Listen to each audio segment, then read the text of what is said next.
como é que nós fazemos uma Expo 98, mas sem ter este lado mau? Vou dizer uma coisa horrível, mas é assim, nós temos que aceitar que há risco e aquilo que temos que ter são instituições fortes para reagir a infrações. E o que é engraçado é que nos últimos anos, desde a eleição do Donald Trump, Portugal vem praticamente ano a ano a crescer na lista dos países da Europa que mais recebem investimento direto estrangeiro. É uma coisa mais extraordinária ver um americano e vir cá com aquelas suas listas muito sérias.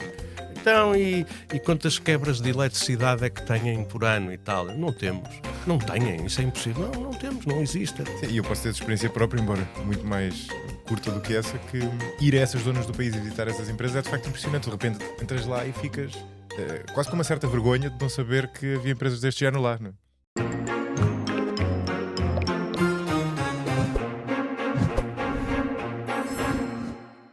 Olá, o meu nome é José Maria Pimentel, sejam muito bem-vindos ao 45 Graus.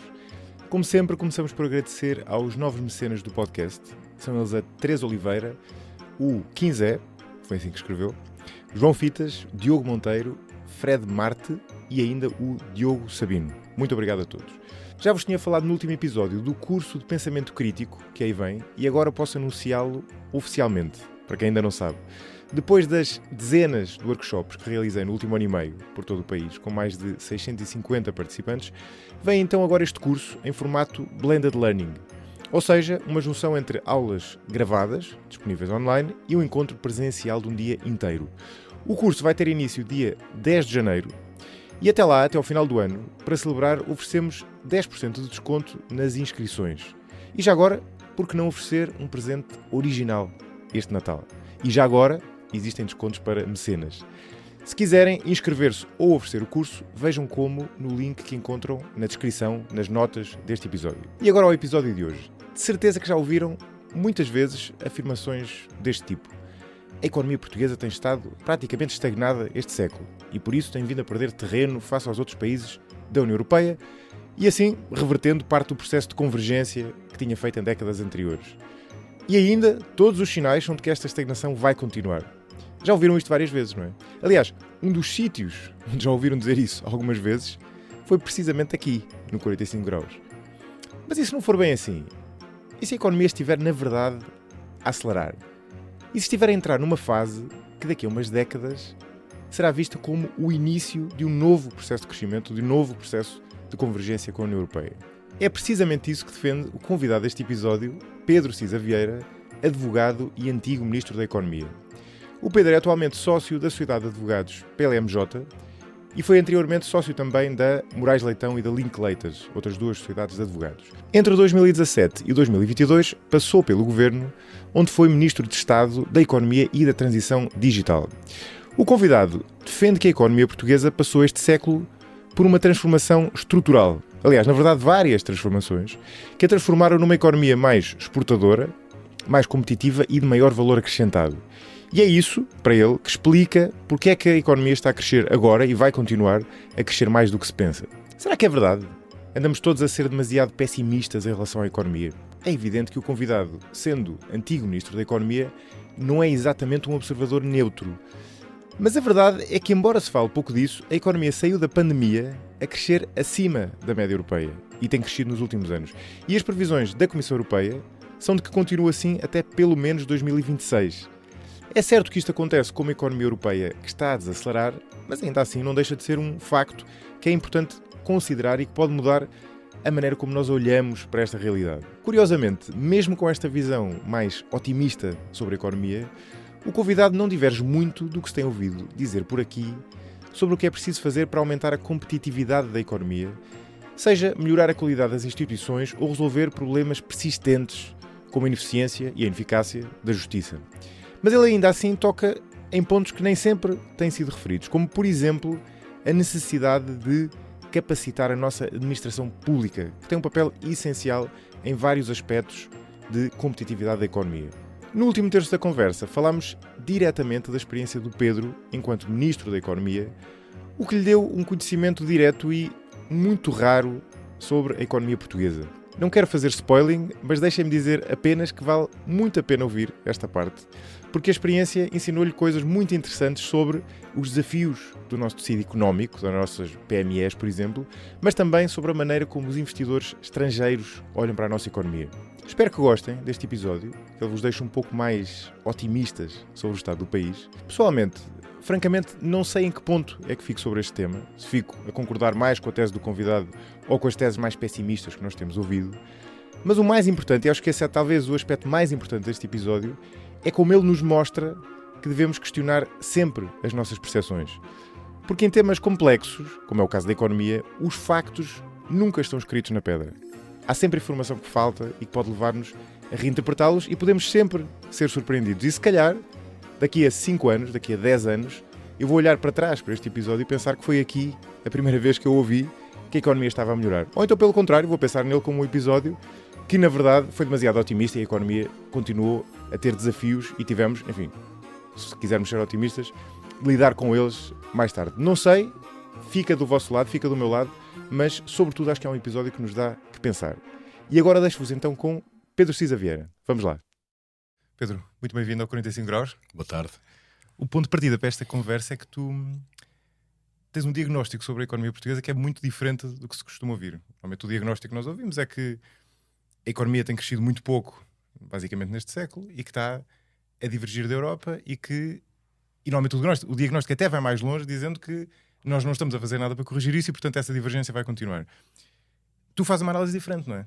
Faço. E é uma coisa que se tem ouvido nos últimos anos, que é a economia portuguesa está estagnada desde a viragem do século. Nós crescemos muito, depois nos primeiros 15 anos após a adesão à União Europeia, mas depois, a partir da viragem do século, a economia, se virmos o produto interno bruto a preços constantes no ano 2000 e depois 2022, que é quando pararam de se fazer estes discursos, digamos assim, via-se que, em média, a economia portuguesa tinha crescido 1 ponto percentual.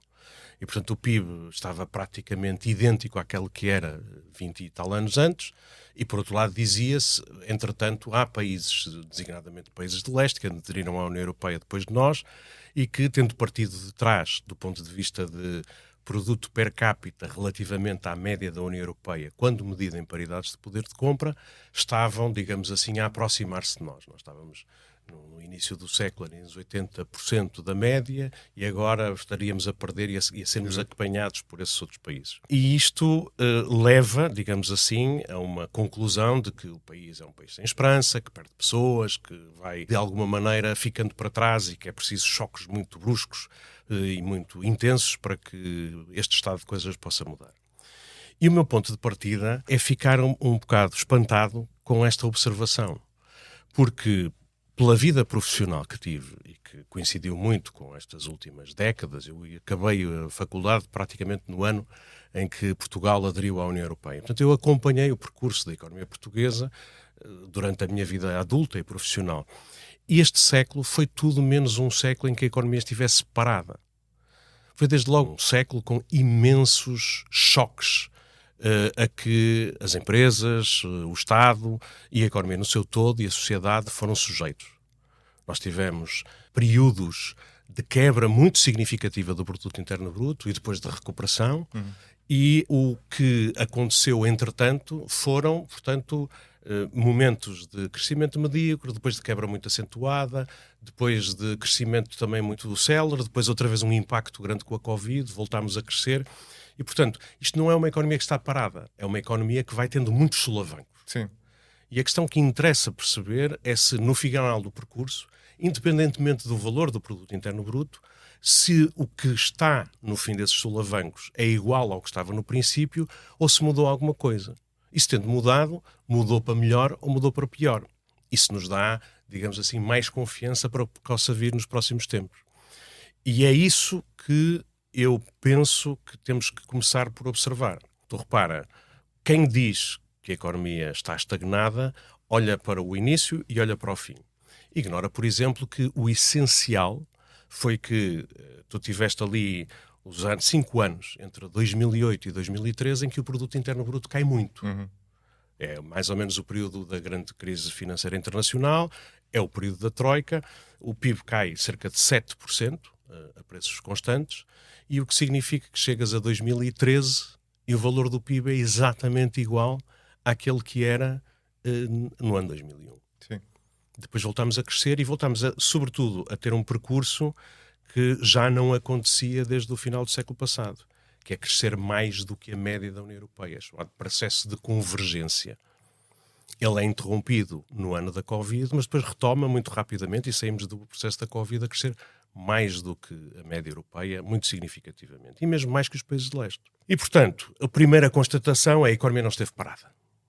Andou aos saltos, digamos assim.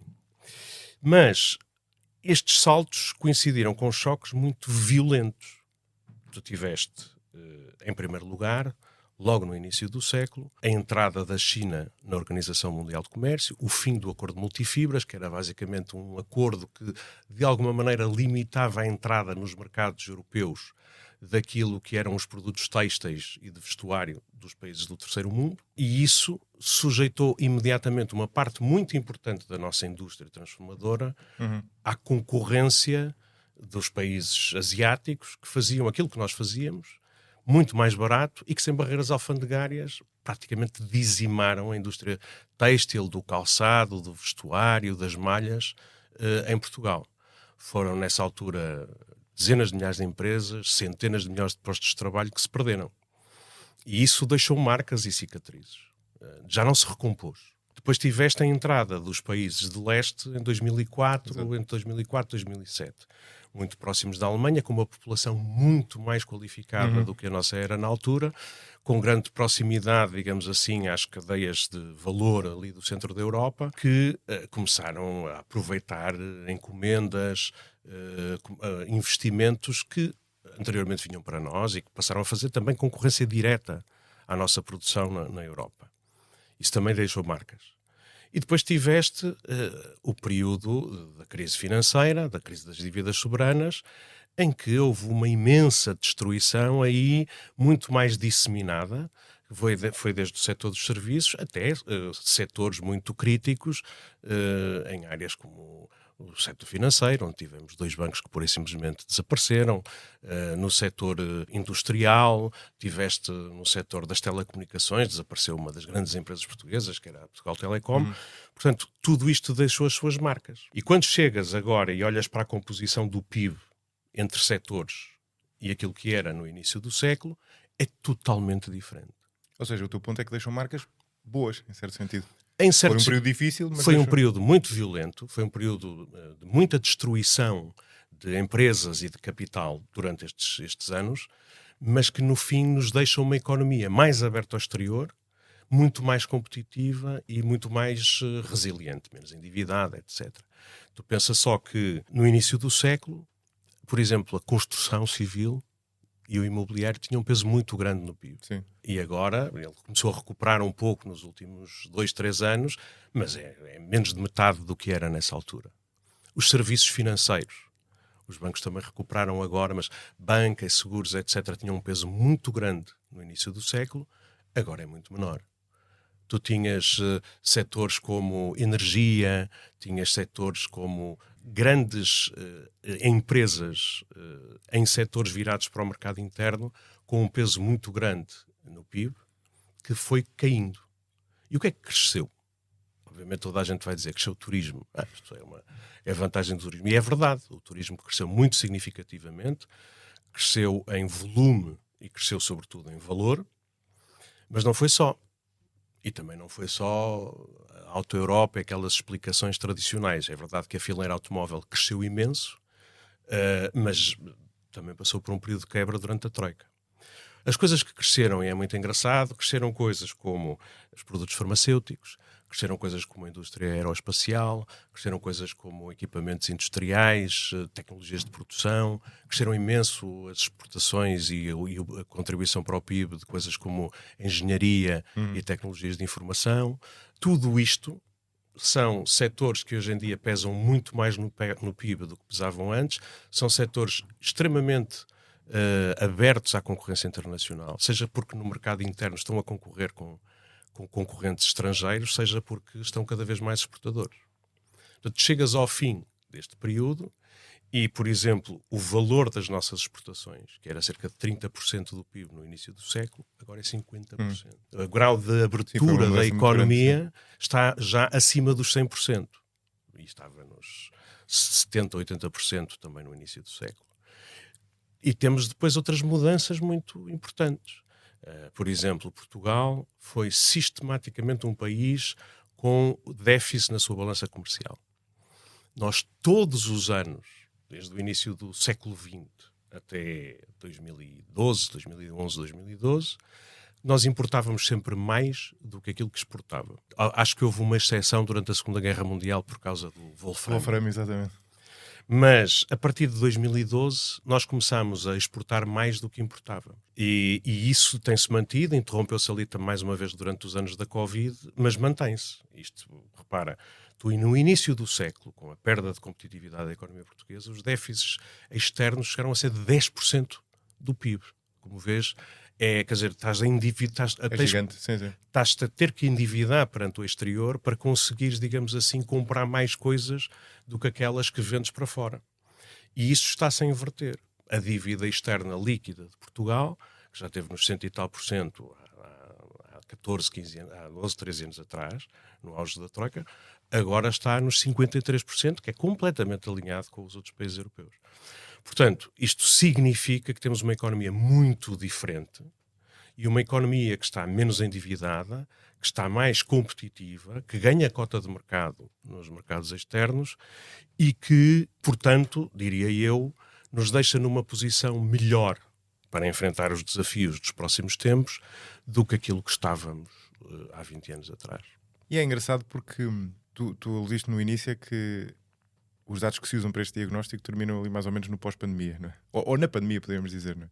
E realmente é curioso, porque eu próprio, enfim, faço este diagnóstico muitas vezes, mas tenho estado atento aos dados que saíram, entretanto, e a verdade é que, se nós olharmos para o pós-pandemia, nós emergimos da pandemia a crescer acima da média europeia. E nós emergimos da pandemia praticamente a crescer mais do que todos os países da União Europeia. Exatamente, sim, houve até uns períodos em que fomos aquele que cresceu mais, né? Cresceu mais. E se olharmos para as previsões da Comissão Europeia para os próximos anos, até 2026, salvo erro, também não Portugal a crescer acima da média europeia, sendo certo que a média europeia não é grande coisa, mas para todos os efeitos, estamos a crescer acima da média europeia. O que significa que, não quer dizer que não haja fraquezas da nossa economia, já lá vamos, não é? Mas o teu diagnóstico deixou-me a pensar porque realmente, se a pessoa quiser ter uma mente aberta em relação a este tema, é possível que estejamos a ser demasiado pessimistas e que, de facto, se nós quisermos olhar para os dados, os mesmos dados que até há poucos anos nos davam a divergir, parecem indicar que, pelo menos no horizonte próximo, estamos a convergir. Não extraordinariamente, mas parece indicar isso. Não é? É uma inversão de tendência muito importante e a questão é saber se essa tendência se mantém.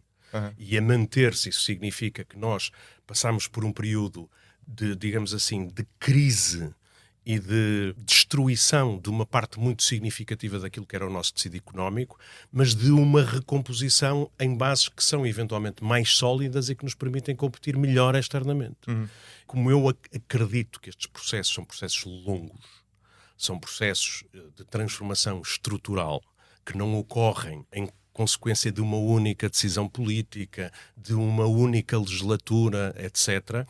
Eu acho que nós estamos a ver agora aqui o resultado de coisas que se passaram há mais tempo e que, se eventualmente pomos em causa, ou se não apoiamos e incentivamos as tendências que estão aí a fazer-se sentir neste momento, podemos pôr em causa este percurso que eu espero que seja de inversão de uma tendência de, digamos assim, de 20 anos. Pois, que decisões erradas é que... Como é que eu dizer isto? É que decisões erradas, ou no sentido errado, é que tu achas que um diagnóstico equívoco pode levar, não é? Concretamente, ou seja, quando tu dizes isso, em que é que pensas? Não é? Que decisões erradas é que o poder político, por exemplo, pode tomar partindo desse diagnóstico errado? Eu acho que uma coisa que é importante para responder a essa pergunta é tentar perceber porque é que isto aconteceu. Ou seja, se isto é objetivo, aconteceu assim, produto interno bruto aos saltos, e o que está no fim não é igual ao início e parece ser melhor. E depois a questão é porquê? Porquê é que isso aconteceu? Porque se soubermos porque é que isso aconteceu, eventualmente podemos continuar a tentar cultivar essas coisas que nos permitiram estar neste ponto do trajeto e não as deixar cair ou não apoiar outras coisas que eventualmente tenham menos significado. E isso também, quer dizer, para mim tem algumas explicações. Há uma explicação de fundo e há uma explicação conjuntural. A explicação de fundo é que nós temos, em termos de capital humano, em termos de intensidade científica na nossa economia, uma situação completamente diferente daquela que tínhamos há 20 anos atrás. E esta é a diferença mais impressionante. Nós, no início do século, tínhamos, em matéria de qualificações, o maior atraso da União Europeia. Nós estávamos ao nível da Turquia, ao nível de qualificações, e, portanto, muito mal preparados para competir de outra forma que não fosse aquilo que nós fazíamos no início do século. Exato, que já não tinha clientes. Que já não tinha clientes. Ou tinha, enfim, ou tinha Os clientes começaram a comprar mais barato a quem fazia aquilo. Que é, nós tínhamos uma mão de obra pouco qualificada, que estava disponível para trabalhar por muito baixos salários, e isso permitia, digamos assim, à nossa atividade económica, ao nosso tecido empresarial, assegurar a sua competitividade com base em custos baixos, particularmente custos salariais. Era um processo que vinha de trás. O pai trabalhou quase toda a vida na indústria têxtil e acompanhou o processo de abertura da economia portuguesa a partir dos anos 60. E aquilo que se fazia era muito evidente, que era, vinham os clientes, quando foi a adesão à EFTA, no início dos anos 60, vinham da Suécia, ou vinham da Finlândia, vinham da Inglaterra, muitos, e vinham cá colocar produção, deslocalizar a produção para aqui, onde era muito mais barato, porque os salários eram absolutamente miseráveis e as pessoas trabalhavam sem condições.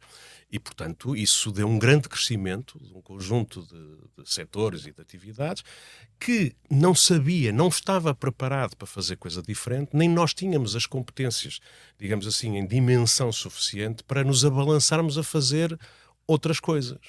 E por isso, quando nós só fazíamos isso, quando de repente entra a China e os países asiáticos por dentro do mercado europeu, que nos tinha permitido, digamos assim, crescer nos anos anteriores, foi uma desgraça. Foi uma desgraça absoluta. E até nós termos a capacidade de captar atividades de maior valor acrescentado, que incorporam mais conhecimento, que são mais complexas e, portanto, exigem pessoas mais qualificadas, não podíamos mudar a situação. E esse foi um investimento de décadas na educação dos portugueses, que ainda nos mantém com, digamos assim, um estoque ao nível da população ativa, com qualificações mais baixas que a média europeia, mas que, relativamente às gerações mais jovens, já nos põe acima dos níveis de qualificações europeus. E, portanto, eu acho que esse é o investimento de fundo. Há outro investimento muito importante, que é dos anos 90, que é na ciência e no conhecimento, digamos assim, a política científica, a partir dos 2 mandatos como ministro do Mariano Gago, acabaram por ter também uma muita importância ao nível de, digamos assim, capacitar centros de produção de conhecimento que cada vez mais começam a estar a trabalhar com o tecido económico. É uma outra diferença muito significativa que agora começamos a recolher resultados. Isto são as 2 mudanças de fundo. Eu podia falar também das energias, etc. Mas a outra coisa que é mais conjuntural é que estas mudanças geopolíticas globais estão a favorecer Portugal. A ideia de que se nós fomos um perdedor da globalização, por aquilo que eu dizia há pouco, nós estamos agora a ser beneficiados uma certa aversão a colocar encomendas na China, etc., a procura por cadeias mais curtas de abastecimento, por localizar investimentos em países amigos ou países próximos. Eu já sentia isso quando entrei no governo. Tem estado a acontecer e a favorecer-nos. Investimentos que antes iam para a Polónia, ou para a Eslováquia, etc., vêm para cá, ou para a China. Encomendas que iam para outros sítios agora vêm para aqui. E, portanto, entre essas recomposições globais e a guerra, que coloca os nossos concorrentes de leste muito expostos, o impacto que, por exemplo, a guerra teve, digamos assim, no sistema energético, fazendo subir imensos custos de energia para os países ali do centro e do leste da Europa, está a beneficiar imenso, por exemplo, Portugal e Espanha. E por isso há coisas extraordinárias. Nós dizemos, a Alemanha está estagnada, está em recessão, uma coisa horrível, é um mercado muito importante para nós. Este ano, as exportações de bens portugueses para a Alemanha cresceram 18%. Portanto, estamos a ganhar a cota de mercado. Sim. Portanto, eu acho que estas coisas são as coisas importantes e nos últimos anos nós, quer dizer, para mim a coisa mais importante é continuar a investir no conhecimento, na difusão do conhecimento, cada vez mais ajudar as nossas empresas a participar nas cadeias de valor, a internacionalizar-se, a conseguir continuar a capacitar a sua gestão, que ainda é um déficit grande que temos, ou seja, a nossa mão de obra está agora mais qualificada que os nossos gestores e empresários. Mas é o tal lastro que vem de trás. Estas coisas são importantes e demoram tempo a produzir resultados. Se quiseres, o tema mais importante para mim é dizer, vamos pôr os nossos recursos, que são poucos, nas coisas que podem ajudar este movimento e nos podem ajudar a capitalizar das mudanças em curso na economia global, e menos em coisas que podem ser muito rápidas e muito intensas, mas que não vão ter o impacto que nós precisamos. Eu acho que nós só vamos continuar a crescer se nos posicionarmos para coisas que incorporem conhecimento, que nos expormos à concorrência internacional, etc. E isso é mais importante do que, olha, se quiseres reduzir o IRC. É interessante este último diagnóstico conjuntural que tu fizeste, porque isso, de certa forma, pode jogar contra essas alterações estruturais, não é? Porque, de certa forma, se aquela onda que veio recede, pelo menos parcialmente, se aqueles mercados de menor valor acrescentado voltam a abrir, a força que fez a economia mudar a sua especialização pode reverter um pouco, não é? No fundo, pode voltar a incentivar aquelas indústrias anteriores, não é? Eu acho que não, é impossível. Ou seja, quer dizer, nós não vamos, até porque, repara, nós não temos pessoas disponíveis para voltar a fazer o que faziam antes. Eu às vezes faço contas muito impressionantes, mas são muito grosseiras, mas eu acho que dá a noção do problema. No ano 2000, estavam a fazer 20 anos, as pessoas que tinham nascido em 1980. Em 1980 devem ter nascido em Portugal, umas 160 mil crianças. Dessas 160 mil crianças que tinham 20 anos no ano 2000, mais ou menos metade não chegou sequer a acabar o ensino secundário. Portanto, tinhas uma massa imensa de pessoas com baixas qualificações, não havia ainda a liberdade de circulação que hoje em dia existe, e que, portanto, estavam disponíveis para trabalhar por baixos salários em setores como a restauração, como a indústria mais pesada, mais desqualificada, na construção civil, etc., porque era o trabalho que eles estavam aptos a fazer por um salário que eles, apesar de tudo, sentiam que era aquele que estava disponível para pessoas com as suas qualificações. Vamos para 2024. Têm agora 20 anos, os miúdos que nasceram em 2004, ano em que devem ter nascido 90 mil crianças, ou coisa assim. E dessas 90 mil, 80 e tal mil crianças que nasceram em 2004, quase 90%, mais de 90% concluíram o ensino secundário e quase metade estão a frequentar o ensino superior. Essas pessoas não vão querer fazer o trabalho que a geração anterior estava disponível para fazer. Por isso é que parte imigra, não é? Parte imigra, e nós precisamos de atrair imigrantes para fazerem funções que os portugueses já não querem fazer. Exato. E, portanto, a minha ideia, quer dizer, é que aquilo que for nossa indústria que vier para a Europa, que voltar para a Europa, etc., vai ser de muito maior valor acrescentado. Com muito mais automação, com muito mais incorporação de tecnologia, de digitalização, etc., que vai aumentar a produtividade. Nós não vamos, se calhar, crescer muitos empregos industriais. Porque eles vão estar, sobretudo, assessorados por robôs, etc. Podemos fazer isso agora, coisa que não podíamos há 20 e tal anos atrás. Mas não acho que isso vá acontecer. O grande tema, até acho eu, é se nós conseguimos, digamos assim, direcionar os nossos recursos científicos, de qualificações, de capacitação empresarial para estas coisas ou não. Aparentemente não estamos a fazê-lo, não é? Há aí uma dificuldade, não é? Ou seja, temos muita gente que está a emigrar e que a economia não está a conseguir incorporar. Ou seja, esse salto de sofisticação, se quisermos, da economia não aconteceu tão rápido quanto o salto de qualificação da população, aparentemente. Isso é verdade. Isso eu chamava o paradoxo, quando estava no governo, chamava o paradoxo do capital humano. Quando ninguém falava disso, eu dizia que este era um problema que nós tínhamos. Nós estávamos a formar pessoas mais depressa do que aquelas que éramos capazes de as empregar. Exato. É muito curioso porque os portugueses sempre emigraram imenso.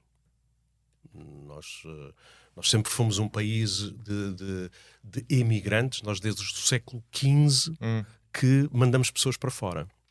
E os portugueses habituaram-se a isso. Têm comunidades em praticamente todos os pontos do mundo e é muito fácil, portanto, nós encontrarmos. E hoje em dia, na União Europeia, nós temos absoluta liberdade de circulação e de nos fixarmos e trabalharmos em qualquer outro ponto da União. E, portanto, é normal que as pessoas tenham escolhas. Eu sou do Porto e vim trabalhar para Lisboa porque tinha melhores oportunidades de trabalho aqui do que tinha na minha terra, como muitos vieram para aqui para a cidade, ou vão para o Porto, ou vão para Braga, em vez de ficarem nas suas zonas de origem. Hoje em dia o espaço é maior e as opções são muito maiores. Eu acho ótimo que as pessoas da geração dos meus filhos possam ir para fora e já não tenham o que fazer como os pais deles, que iam ser operários da construção, trabalhadores da construção civil, ou empregadas domésticas, e que vão ser engenheiras ou enfermeiros, ou seja lá o que for. Isto é positivo, é mais escolha, é mais agência para as pessoas. Mas, quer dizer, em toda a Europa há imenso movimento de pessoas qualificadas. E nós, pelo contrário, temos até conseguido ter um aumento do número de trabalhadores licenciados relativamente àqueles que vão saindo das universidades. Sim. E há aqui, desculpa interromper-te, mas às vezes também há um equívoco neste debate, que é porque há uma descontinuidade nos dados, ou seja, antigamente as pessoas não tinham, como tu disseste, a possibilidade de sair que têm hoje. Portanto, hoje, de certa forma, as pessoas saem em certo sentido porque não têm empregos ao nível das qualificações que têm, mas também porque hoje podem fazê-lo e antigamente não podiam. Não? E porque, quer dizer, os portugueses que saíam... Era mais difícil. Os portugueses que saíam nos anos 60, 70, que saíam aos 100 mil por ano, não é? Estou a falar de imigração permanente. Hoje em dia tens muita imigração temporária, não é? Mas ao nível de imigração permanente saíam aos 60, 80, 100 mil por ano. E essas pessoas eram pessoas que não tinham qualificação porque a população portuguesa não tinha qualificação. Hoje em dia, as pessoas que partem, que são as pessoas que estão no início da sua vida ativa ou ainda numa fase em que têm energia, são mais qualificadas. Portanto, isso é saudável. E tem essa hipótese. Tu dizias, eu comecei a trabalhar e vim para Lisboa. Podias ter ido para fora, mas não havia. Tecnicamente...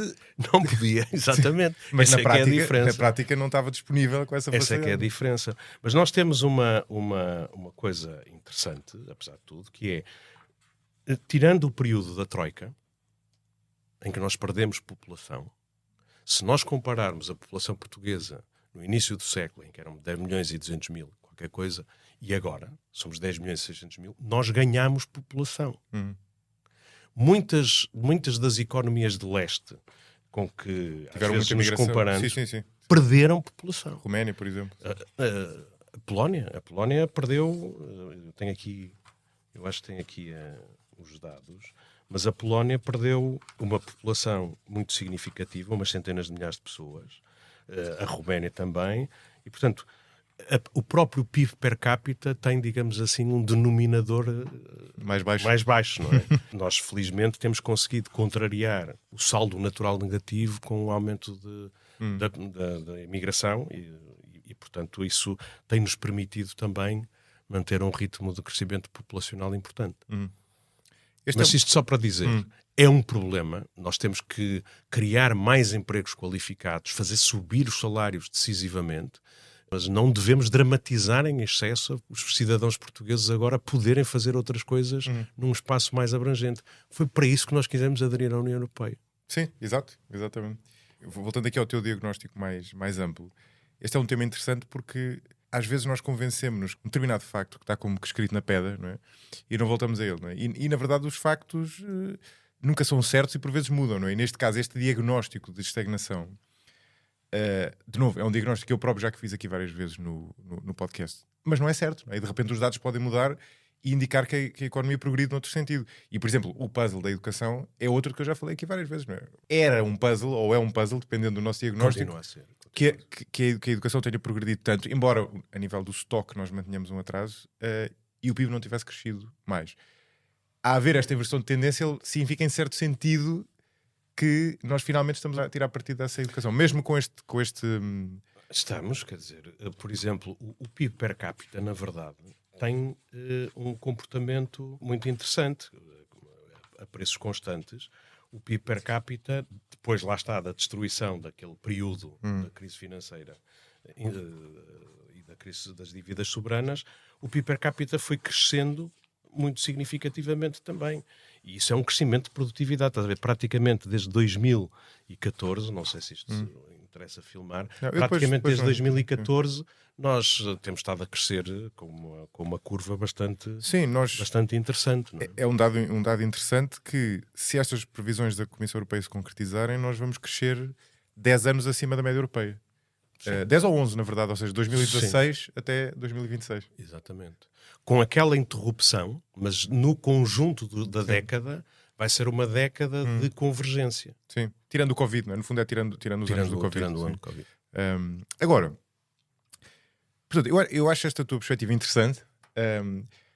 A reserva que eu tenho em relação a ela tem a ver com, se quiseres, a causa de fundo do desenvolvimento, que para mim é a qualidade das instituições, e eu acho que partilhas deste diagnóstico. Completamente. E eu aí confesso, ao contrário da educação, não vejo notícias muito positivas. Ou seja, não me parece que a nossa qualidade institucional, ao contrário da educação, ao contrário da própria economia, tenha melhorado nos últimos anos. Ou seja, eu não vejo que nós tenhamos agora capacidade para não repetir erros do passado, que nunca repetimos, não é? Já não vai ser exatamente igual, já não vai ser o capital ser todo afetado ao setor da construção, já vão ser coisas diferentes, já não vai ser se calhar a dívida pública exatamente daquela forma, mas pode ser se calhar fundos do PRR mal alocados, por exemplo. Ou seja, a nível da qualidade institucional, não é, que no fundo é esse determinante mais longo prazo, eu não vejo melhorias, mas se calhar houve.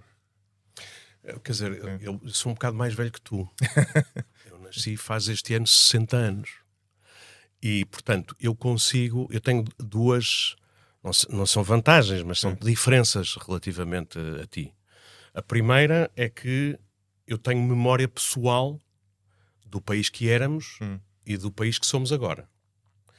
Por um lado, e por outro lado também, para mim uma década não é muito tempo. Para mim, há 24 anos atrás, na viragem do século, eu era um adulto, pai de filhos, etc. Portanto, não é muita coisa, né, numa vida que já leva 60 anos.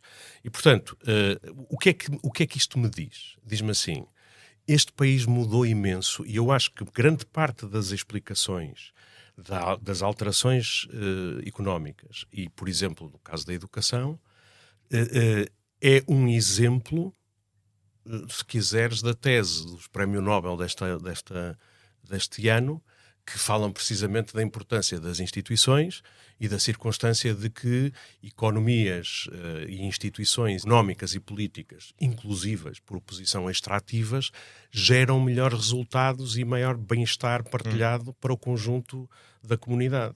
Eu acho que Portugal é exatamente um exemplo disso. Se tu pensares bem, nós vivíamos, antes do 25 de Abril, num sistema que era um sistema extremamente fechado. Pouquíssimo investimento no capital humano.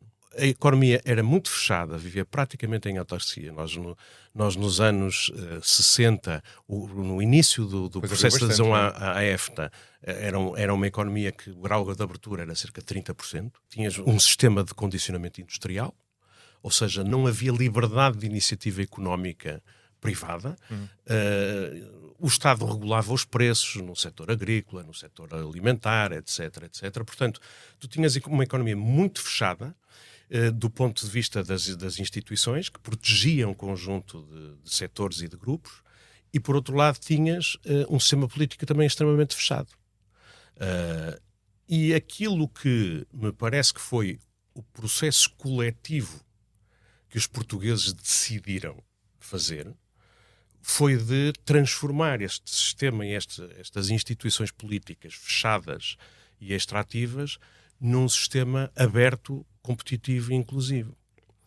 Para mim isto é um processo que dura mais ou menos 20 anos, que vai ali, digamos assim, desde meados dos anos 60 até a adesão na Comunidade Europeia, e que é um processo em que a comunidade portuguesa, as elites portuguesas, etc., fizeram uma escolha. E a escolha foi dizer: nós queremos posicionar-nos no espaço europeu, é na Europa que nós pertencemos, é para a Europa que nós queremos exportar, é à Europa que nós temos as ligações que estão às nossas comunidades, e já não queremos estar fechados num sistema que, para protegermos umas colónias que vêm do passado e que, na verdade, não nos projetam em termos de crescimento económico, nos dão um peso muito grande. Portanto, fizeram a escolha de descolonizar e de se virarem para a Europa. Fizeram a escolha de construir um Estado social, que apostava no capital humano, na educação, na proteção social, na saúde, na promoção da saúde, e que apostaram na construção de uma economia de mercado, num Estado social de direito. Ou seja, o Estado de Direito Democrático protegia os direitos, liberdades e garantias, que assegurava a liberdade de iniciativa económica privada, etc. Isto não acontece de um momento para o outro. E se pensares bem, começa logo nos anos 60. Há tensões na economia portuguesa, na sociedade portuguesa, a partir dos anos 60, sobretudo por causa da guerra, mas também por causa da quantidade imensa de portugueses que tínhamos na Europa, por causa de um conjunto de quadros mais jovens e qualificados que chegam a postos técnicos no Estado e nas empresas e que já o que existe já não os satisfaz. E, portanto, tu repara que no governo, por exemplo, do Marcelo Caetano, é um governo que começa a apostar em alguma coisa na proteção social, vai reduzindo o âmbito do condicionamento industrial e das atividades que precisavam de licença do governo para poderem abrir, vai começando a tentar dar algum investimento na saúde, algum investimento na educação. O ministro muito importante, Veiga Simão, que abre uma série de universidades, que alarga o ensino secundário, que cria o ensino unificado, e, portanto, há ali já um início de tentativa de abertura, mas, de facto, o regime não se consegue transformar. Não consegue resolver a questão da guerra e a questão colonial, e é incapaz de se democratizar. O Marcelo Caetano não acreditava na democracia, era um autocrata. E, portanto, com isso teve que haver um choque violento ali. Mas ninguém se bateu pela manutenção do status quo. E, portanto, houve muita discussão sobre que sociedade íamos fazer a seguir, mas ninguém se bateu para defender as colónias e coisas assim. Portanto, o processo começa ali, há rupturas logo dentro do regime, Sá Carneiro e a ala liberal rompem com Marcelo Caetano por causa da questão das liberdades. Há aqueles tecnocratas que queriam a abertura da economia, o João Salgueiro, o João Cravinho, etc. Há os médicos de saúde pública que se indignam com a situação miserável em que a população vivia e, portanto, há ali uma vontade de mudança e depois, enfim, a opção que tomamos na Constituição e depois na adesão à União Europeia é mesmo de construirmos um espaço de uma economia de mercado, social, investimos nas pessoas e, portanto, repara, nós, de facto, nós abrimos o sistema político, temos um sistema político competitivo, já houve diversas mudanças de governo, claro, temos uma grande capacidade e investimos em coisas importantes. Alocamos recursos da comunidade a coisas como educar a população, investir na saúde. É impressionante, digamos assim, a nossa evolução nos indicadores de saúde, o aumento da esperança de vida, é uma coisa extraordinária. São políticas públicas. O que fizemos nas infraestruturas, o que fizemos na energia, o que fizemos, em coisas que são símbolos de civilização. Tu, hoje em dia, neste país, abres qualquer torneira em qualquer ponto e tens a garantia que podes beber água confortavelmente. Praticamente não rejeitas efluentes no meio ambiente sem ter um mínimo de tratamento. Portanto, isto são resultado de políticas públicas que só se tornaram possíveis porque nós quisermos mudar o país em que vivíamos. Eu entendo o que diz e é verdade, e são políticas importantes, mas para gerar desenvolvimento a longo prazo e, sobretudo, no caso do crescimento económico, um crescimento mais sustentado e mais forte, tu precisas de instituições de um nível acima, se quiseres. Há uma parte que nós de facto temos uma democracia funcional e temos-lo de facto, não é? E com alternância, que é uma coisa que nós vemos hoje em muitos países, não é propriamente um dado garantido, e como já dizia, já não sei, cientista político é o teste do algodão da democracia, é? Quando o governo perde eleições. Mas há muitas coisas que nos faltam, não é? E tu tens razão que é argumentável dizer que a pessoa deve ter uma perspectiva mais longa, mas se eu olhar para os últimos 10, 20 anos, se eu olhar, por exemplo, para o pós-Troika, a nível de prestação de contas do poder político, a nível de estabilidade das políticas públicas, prestação de contas dos reguladores também, mecanismos que asseguram políticas públicas para o longo prazo, por exemplo, eu não vejo melhorias aí. Se calhar houve, por isso é que eu estou a perguntar. Eu acho, se me perguntas, eu acho que esse é um problema crítico. Eu acho que nós temos, em termos de investimento nas instituições, duas coisas que são muito importantes e que nós não valorizamos suficientemente, e pelo contrário, tivemos se calhar uma noção de que as nossas instituições eram fracas e era preciso dar cabo delas. E isso é um problema. Eu acho que nós precisamos muito nesta altura, quer dizer, em termos de reforço das instituições, a justiça económica, a justiça administrativa, a justiça fiscal. Sim, na lei da justiça, que é mais... Responde muito mal às necessidades dos tempos atuais. Responde muito mal. Melhoramos alguma coisa na justiça económica, isto é, a resolução dos processos de insolvências, as execuções estão mais rápidas do que eram há 10 anos atrás, mas a justiça fiscal é uma coisa inacreditável. Eu já nem sei muito bem, a última vez que olhei, já foi há alguns anos, havia 17 mil milhões de euros de litígios fiscais pendentes nos tribunais fiscais. Justiça administrativa é uma coisa terrível e sinistra, portanto, é muito importante que tu não tens economia do mercado se não tiveres responsabilização dos agentes económicos pelas decisões e comportamentos que adotam. E para isso precisas de um sistema de justiça a funcionar de uma forma previsível, em tempo, etc. E eu acho que isso aí é uma coisa que é muito importante avançar. Contribua para a continuidade e crescimento deste projeto no site 45grauspodcast.com. Selecione a opção Apoiar para ver como contribuir, diretamente ou através do Patreon, bem como os benefícios associados a cada modalidade. Tens outro tema que para mim é muito importante também. O país aí fez uma regressão muito grande, que é na qualidade da administração pública.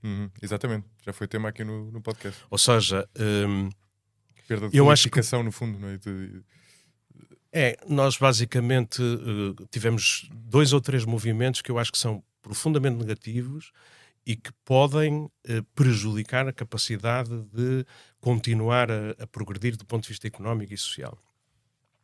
O primeiro é que nós tivemos a crise financeira levou a uma necessidade e às vezes uma vontade de cortar despesa. E sob o pretexto de que se queria aumentar a eficiência, na verdade aquilo que se fez foi cortar despesa às vezes onde não se devia.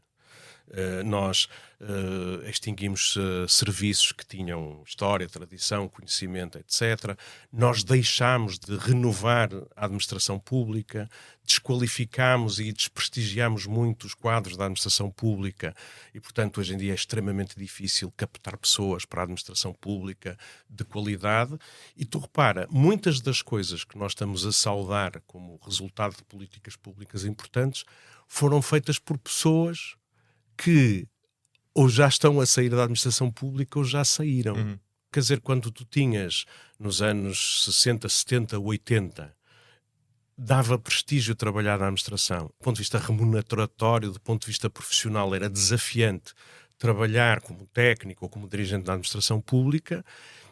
Isso significa que conseguimos atrair pessoas muito boas, que foram os que fizeram os progressos imensos na saúde pública, que fizeram progressos imensos na educação, que fizeram progressos, fizeram todos os planos ao nível de infraestruturas, que investiram na indústria. A Direção-Geral da Indústria foi importantíssima nos anos 90, 2000, para conseguir, depois da adesão à União Europeia, para conseguirmos começar a apoiar as mudanças no tecido económico. Portanto, essas pessoas deixaram de ter voz, deixaram de ter relevo, e, portanto, não estamos a renovar a administração pública. Portanto, os desafios futuros que as políticas públicas vão ter que responder vão confrontar-se com a ausência de pessoas. Nós achamos que temos que continuar a investir na educação, que ganhamos a batalha da quantidade, fizemos muitos progressos na qualidade, temos ainda agora os temas de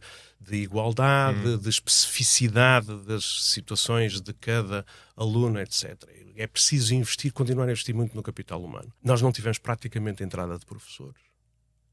Nós estamos a falar muito preocupados que nesta década se vão aposentar 30 e tal mil professores. Nós, entre 2011 e 2015, saíram 30 mil professores do sistema.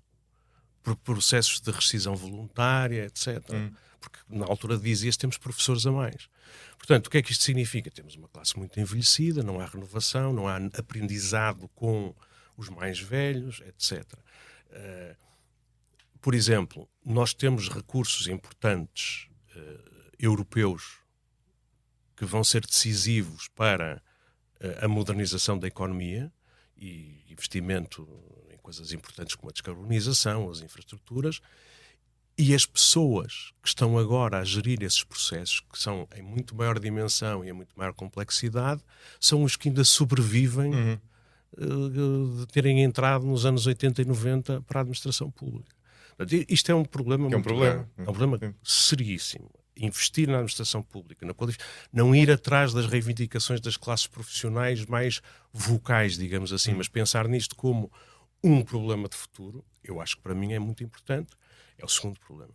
O terceiro problema é que nós, por via da desconfiança que deixamos de instalar sobre as instituições, o trauma da Troika, o trauma, digamos assim, do Sócrates e dos tempos da Troika, levou a uma enorme polarização da sociedade portuguesa e a uma ideia de que tudo o que vem da administração pública é mau. É corrupto, é incompetente, a administração pública consome recursos que rouba à sociedade e à economia. E o que é que isso também fez? Primeiro, de olhar para toda a administração pública com enorme suspeição. Depois, legislar e ter procedimentos de decisão e de execução que são feitos na base de quem os vai aplicar são criminosos potenciais. E, portanto, aquilo que eu tenho que fazer é tirar-lhes o máximo possível a capacidade de decisão, de discricionariedade, de avaliação da realidade e controlar isto tudo. E meter instituições externas, Tribunal de Contas, Ministério Público, etc., em cima deles para não os deixar fazer. E a verdade é que não fazem nada. A principal motivação dos agentes administrativos, é a minha experiência no governo, é o medo. Não é mais nada.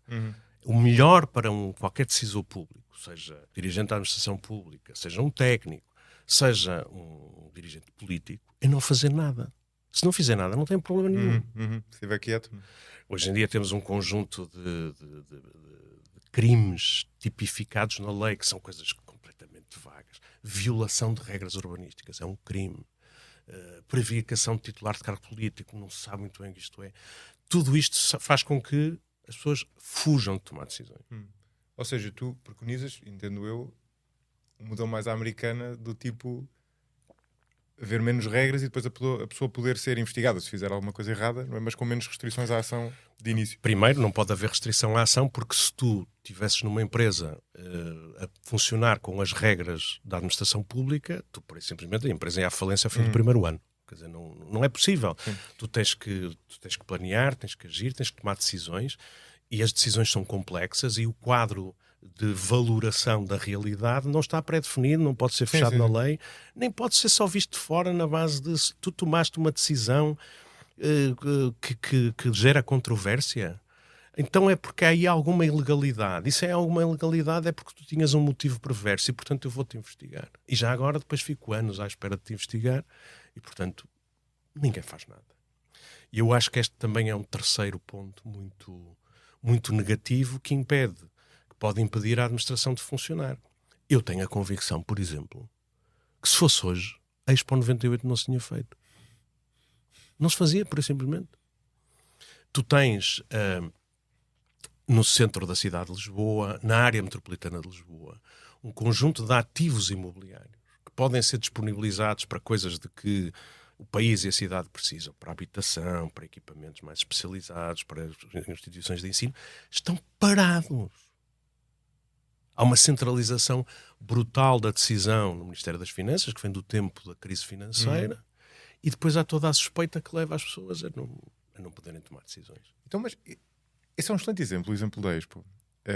Nunca tinha pensado nisso, mas é engraçado. Talvez não se fizesse hoje. E é um bom exemplo do bom e do mau do status quo anterior. Não é? Porque a Expo 98 fez-se bem, dentro do prazo, foi muito mais bem aproveitado aquela zona do que tinha acontecido, por exemplo, em Sevilha. E, no entanto, todos nós sabemos, e tu sabê-lo-aste de lembrares desses tempos, eu não, que houve imensos processos que não foram feitos provavelmente com lisura, houve imensa gente que encheu os bolsos muito mais do que aconteceria com processos, enfim, corretos naquele período. Ou seja, tem o bom e o mau. As coisas de facto fizeram-se, mas não se fizeram com instituições que permitissem o uso mais eficiente dos fundos e, sobretudo, que determinadas pessoas não se tivessem aproveitado. Não é?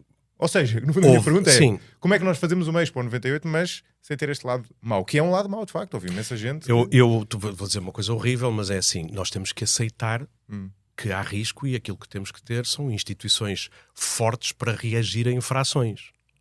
E quais são elas? A minha pergunta é essa, no fundo. E no caso, aquilo que tivemos, não tínhamos na altura, aquilo que tivemos na Expo... Não tínhamos, porque tu repara uma coisa. Aquilo que se passou na Expo 98 foi uma coisa hoje em dia impossível, que era basicamente, tu criaste uma entidade pública nova que reuniu em si poderes de planeamento urbanístico, poderes de licenciamento e gestão urbanística, poderes de execução de obras, com procedimentos especiais de adjudicação de projetos e de obras, de contratação de serviços e, por causa disso, uma decisão que foi tomada, eu não sei se em 1992, de realizar a Exposição Universal ali, permitiu em 1998 ter uma zona urbana completamente descontaminada, requalificada, com um conjunto de equipamentos que ainda hoje servem a cidade e que serviu as bases de uma zona de transformação da cidade que hoje em dia nós achamos que é um sucesso, de facto, porque ao contrário de outras zonas que foram objeto de intervenções urbanísticas desta mesma escala,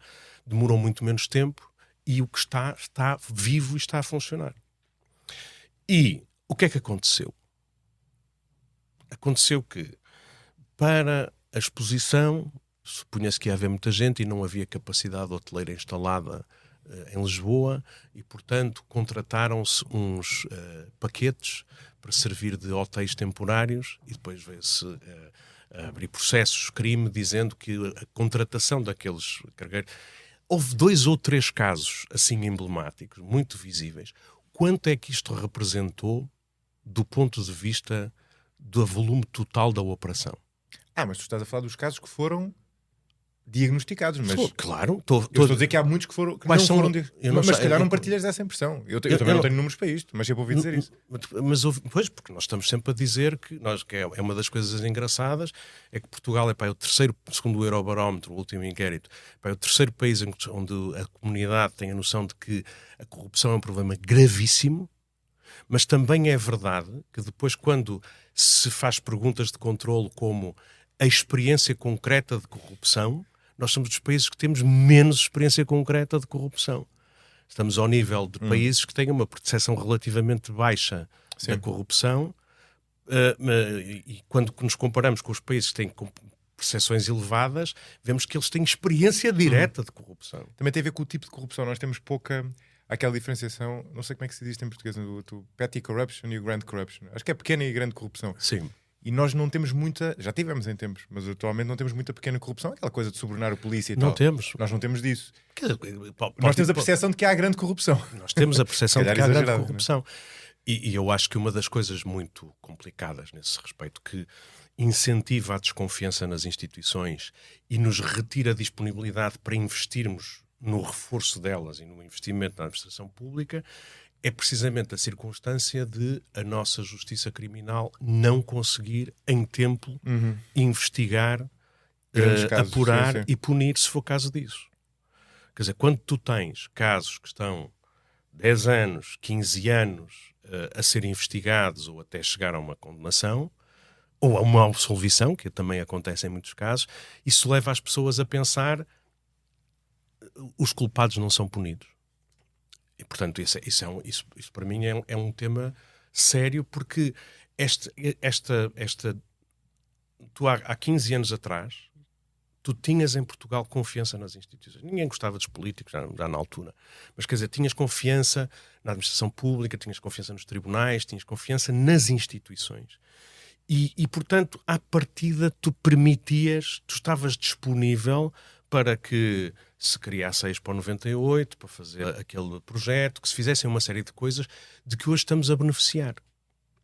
Quando começas a pôr em causa a confiança nos outros e nas instituições, tu começas a partir e a gerir com base no princípio da suspeição, e aí é que vem a paralisia. Vou dar um exemplo. Uma coisa que é hoje em dia uma enorme oportunidade para Portugal e para a Espanha. O relatório Draghi, por exemplo, diz que uma das coisas em que a Europa tem um problema de competitividade mais sério é nos custos da energia.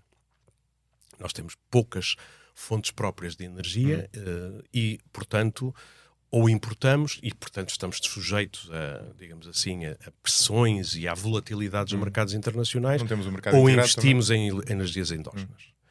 Onde é que as energias endógenas estão mais desenvolvidas e há mais aptidão para continuar a desenvolver de uma forma barata? Onde é que hoje em dia a energia elétrica é mais barata na Europa? É nos nórdicos, que têm muita água, e na Península Ibérica, que tem muito vento e muito sol. Isto significa que, por exemplo, os produtores industriais eletrointensivos, os novos equipamentos que são necessários para a inteligência artificial, para, digamos assim, a nova economia digital, são altamente consumidores de energia elétrica. Precisam de energia elétrica abundante, barata e, se possível, limpa. Isso com segurança de abastecimento. Nós temos imenso potencial, e já estamos a atrair, indústria pesada para a Península Ibérica e, concretamente, para Portugal. Mas isto significa que a procura por energia elétrica vai crescer imenso e nós temos que ser capazes de continuar a instalar e a disponibilizar capacidade de produção e de transmissão de energia elétrica que responda à procura crescente que vai surgir. Se nós conseguirmos, nos próximos anos, disponibilizar isso e responder às solicitações dos investidores estrangeiros que querem vir para cá, isto é ótimo. Mas para isso é necessário entregar licenciamentos, procedimentos administrativos, etc. E isso não está a acontecer ao ritmo que devia, estás a perceber? Sim. Portanto, o meu ponto é, nós tivemos capacidade de fazer políticas públicas de sucesso, nós ficámos muito traumatizados com o consulado do José Sócrates, ficámos muito traumatizados com a Troika e isso levou-nos a desinvestir a confiança nas instituições, sem o qual é muito difícil fazer progresso. Sim. E esse ponto é que estavas a tocar é interessante, porque uma via através da qual nós podemos, por outro lado, ter melhoria das instituições é exatamente por via da internacionalização da economia. Ou seja, tanto pelo lado do investimento direto estrangeiro, que só funciona se houver boas instituições e, portanto, cria incentivos a criá-las, como pela via das exportações, que faz com que a economia, o nosso tecido produtivo, esteja menos dependente do poder político, que é tradicionalmente um problema que nós temos, as empresas estarem muito dependentes do poder político, sobretudo em setores não transacionáveis. Este aumento das exportações, tentando ter aqui uma visão mais positiva, a par deste aumento do investimento direto estrangeiro, pode gerar aqui alguma melhoria institucional, talvez. Não, torna a economia menos dependente de um conjunto de decisões que antes era muito importante. Voltando ao início do século, as grandes empresas e o peso que tinham de certos setores no produto interno bruto eram empresas viradas para o mercado interno. Exato. Nós tínhamos muito poucas empresas nacionais que estivessem, as que fossem exportadoras e as que fizeram aventuras de internacionalização, aquilo correu muito mal. É verdade que hoje em dia temos menos grandes empresas. Nós perdemos, de facto, grandes empresas nestes choques, digamos assim, de destruição criativa que tivemos, que eram incumbentes, que estavam muito orientados para o mercado interno, que beneficiavam de um contexto relativamente favorável e protegido, e que, portanto, deixavam menos recursos para aquelas que se orientavam para a concorrência externa para os mercados globais. E isso, a destruição desses incumbentes e dessas coisas, desse ponto de vista foi positivo. A nossa economia agora, que aproveitou precisamente a abertura de mercados, as qualificações das pessoas, etc., está menos dependente das proteções do sistema, digamos assim, institucional do Estado. Isso é bom. Isso em si mesmo é bom. Quanto ao investimento direto estrangeiro, a verdade é que ele é muito determinado por fatores objetivos. Quer dizer, eu acompanhei, quando estava no governo, vários processos de decisão de localização de investimento estrangeiro por parte de empresas internacionais, nos setores industriais, nos setores das tecnologias, etc. E os processos são sempre muito claros. Eles fazem primeiro uma grande definição fazem uma espécie de shortlist de localizações. Nós estávamos normalmente ali entre a Espanha e a Polónia e coisas assim, e depois começavam a fazer análise exaustiva. E o que estavam a ver era muito coisas como acesso a mercados, controlo de circulação de mercadorias, etc. E muito as pessoas. E, de facto, aquilo que nós temos visto nos últimos anos é que nos mercados mais maduros, a disponibilidade de pessoas qualificadas, particularmente nas áreas de ciências e tecnologias e engenharias, está muito limitado. Portanto, eles vão muito à volta destas coisas. E depois, os fatores de decisão entre Portugal, Espanha e Polónia, que eram mais ou menos ofereciam coisas semelhantes, eram muito determinadas por coisas como os portugueses são muito abertos, ou seja, é muito mais fácil, dominam muito melhor o inglês, é muito mais fácil trabalhar, trazer pessoas estrangeiras para viver em Portugal do que para ir viver para a Polónia. Institucionalmente e politicamente é mais estável. Em Espanha temos aquelas coisas com a Catalunha, é muito... Portanto, e o que é engraçado é que nos últimos anos, praticamente, desde a eleição do Donald Trump, Portugal vem praticamente ano a ano a crescer na lista dos países da União Europeia, ou melhor dizendo, da Europa, que mais recebem investimento direto estrangeiro. Ou seja, 19, 21, 22, etc. Quer dizer, é muito engraçado. É França, é Espanha, é Itália, depois é Portugal. Portugal e Polónia estão ali acima da Irlanda ou coisas assim. Portanto, é mesmo muito impressionante para a nossa escala a capacidade que temos de justificar isso. E estas empresas vêm estão muito à vontade. Nós temos uma economia, também isto é uma coisa que normalmente as pessoas esquecem, nós temos uma economia muito aberta e extremamente competitiva. Há poucos países europeus, tirando Irlanda, Holanda, etc. Há poucos países que tenham uma tão grande penetração de empresas estrangeiras no seu mercado. Nós temos relativamente baixa concentração nos setores importantes. Nós temos setores muito críticos, onde temos domínio por empresas estrangeiras. No setor financeiro, no setor da energia, no setor das infraestruturas, no setor das telecomunicações. Nós temos, quer dizer, chega aqui uma empresa e diz que quer comprar uma empresa portuguesa, não há nenhum governo nas últimas décadas que diga não podes comprar uma empresa portuguesa. Há quem acho que devia, mas não há de facto. Mas não há, quer dizer, agora o Unicredit há uns meses atrás dizia que queria comprar o Commerzbank. O governo alemão vem logo dizer, isto é bom, consolidação do sistema financeiro, mas bancos italianos a comprar bancos alemães não.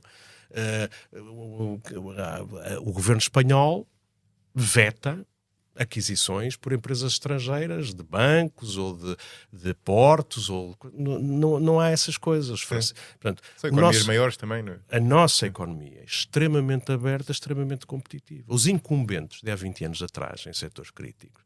Olha, Portugal Telecom tinha domínio do mercado das telecomunicações. Hoje em dia continua a ser o maior, mas tem 30% ou coisa assim.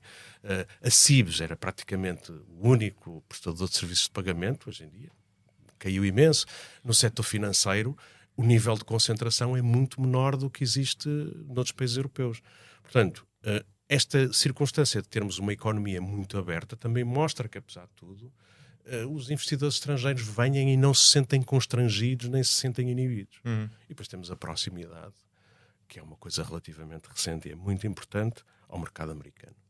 Os Estados Unidos têm crescido a nossa relação económica com os Estados Unidos de uma forma impressionante. Curiosamente também a partir do primeiro mandato do Trump, e isso já tem também dado oportunidades imensas às empresas portuguesas. Sim, a tal conjuntura, lá está, de que falavas há bocadinho. Nem mais. É interessante falares da tua experiência no governo, porque eu queria exatamente perguntar-te em relação a isso, porque eu imagino, obviamente, que este teu diagnóstico também é muito alimentado pela experiência que tiveste enquanto ministro, ou seja, não é só os números, obviamente, né? Não sei como é que é de perguntar isto, mas se calhar a maneira mais interessante é esta. O que é que teria surpreendido mais o Pedro Cisa Vieira de há X anos, já não sei quantos foram, antes de estar no governo, relativamente ao que sabes hoje? Não? O que é que te surpreendeu mais relativamente, seja a relação do Estado com a economia, ao nosso tecido económico? O que é que nesse período tu aprendeste mais que não sabias, não é? Que a pessoa só aprendi, sabe no terreno. Aprendi algumas coisas que não tinha ideia. A nossa engenharia é absolutamente extraordinária. E quando estou a falar de engenharia, estou a dizer a capacidade de desenhar produtos que sejam, digamos assim, mais baratos de produzir, etc. Pegar em coisas que já existem e que o mercado quer e projetá-los com materiais, com design, com processos de fabrico que sejam muito mais eficientes. A nossa engenharia é ótima. Isso é uma das coisas que mais atrai investidores estrangeiros. Interessante. Isso é uma coisa impressionante. É das coisas que não fazia a mínima ideia e que tem permitido que tenham surgido vários projetos, quer nacionais, quer sobretudo estrangeiros, que venham precisamente à procura dessas coisas. Empresas industriais que... outra coisa que... Tu, quando és ministro da Economia, viajas por todo o país e visitas centenas de fábricas e de instalações produtivas. E depois vês que, por exemplo, em alguns pontos do país há parques industriais absolutamente extraordinários. Muito bem equipados, muito bem infraestruturados, com ótimas ligações, com ótimas telecomunicações, com tratamento de águas residuais, com energia elétrica de grande segurança. É uma coisa mais extraordinária ver um americano e vir cá com aquelas suas listas muito céticos. Então, e quantas quebras de eletricidade é que têm por ano e tal? Não temos. Não têm, isso é impossível. Não temos, não existe. Então, e as águas? Tudo impecável. E depois, eles chegam e eu perguntava sempre uma coisa que é: como é que esta fábrica se comporta relativamente às outras fábricas do grupo? E eles diziam: é a mais eficiente de todas. É impressionante. E eu perguntava sempre: mas porquê? Porque os operários são hiper orientados para resultados. Eu lembro-me de uma coisa absolutamente engraçadíssima, que foi aqui no centro de Lisboa, ali entre Campos, há um centro de desenvolvimento de software da Sky Television. Trabalhavam lá umas centenas de engenheiros. E eu fiz lá uma visita com o Chief, trabalha lá. com o Chief Technology Officer da Sky Television.